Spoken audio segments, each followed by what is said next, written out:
c'est un nom d'origine corse, hein. Mon grand-père est corse ou était corse. Et c'est vrai que j'avais depuis longtemps l'envie de planter un roman dans cet univers de la Corse, à la fois à travers ces mystères,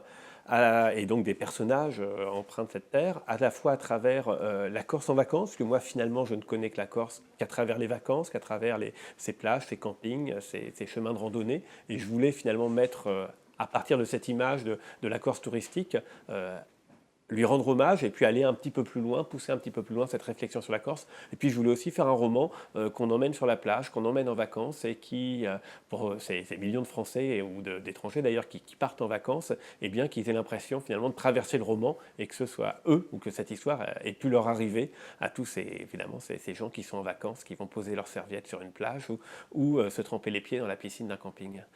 Je voulais vraiment que ce roman sorte avant l'été parce qu'il y avait, même si ce roman va être lu, j'espère, bien au-delà de l'été, mais il y avait cette idée hein, que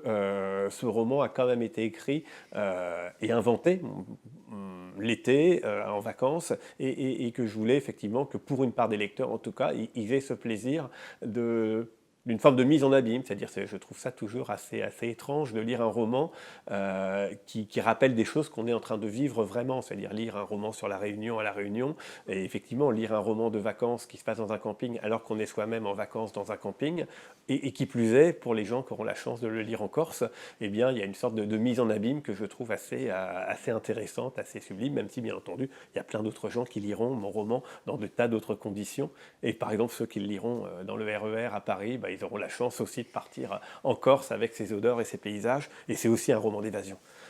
Alors c'est vrai que j'ai aussi voulu faire un roman générationnel. Alors j'espère qu'il ne sera pas lu que pour ceux qui étaient adolescents ou jeunes adultes dans les années 80 ou dans la fin des années 80, mais il est clair que mon roman est aussi un clin d'œil à ma propre adolescence et à la fin des années 80. Et c'est évidemment, de ce point de vue-là, il y a beaucoup de références générationnelles à la musique de la fin des années 80, au cinéma de la fin des années 80, et plus globalement à la culture de la fin des années 80, qui souvent correspond aussi à la fin d'un certain âge d'or aujourd'hui, de la génération qui arrive à 40-50 ans, de la génération qui est un petit peu avant Internet, avant les réseaux sociaux. Donc on est quelque part dans peut-être la fin d'un monde et le début d'un autre. Et c'est vrai qu'il y avait un peu de nostalgie pour moi à remettre en scène la vie des ados dans la fin de ces années 80, quand les téléphones portables n'existaient pas, quand le rap n'existait pas, quand Internet n'existait pas.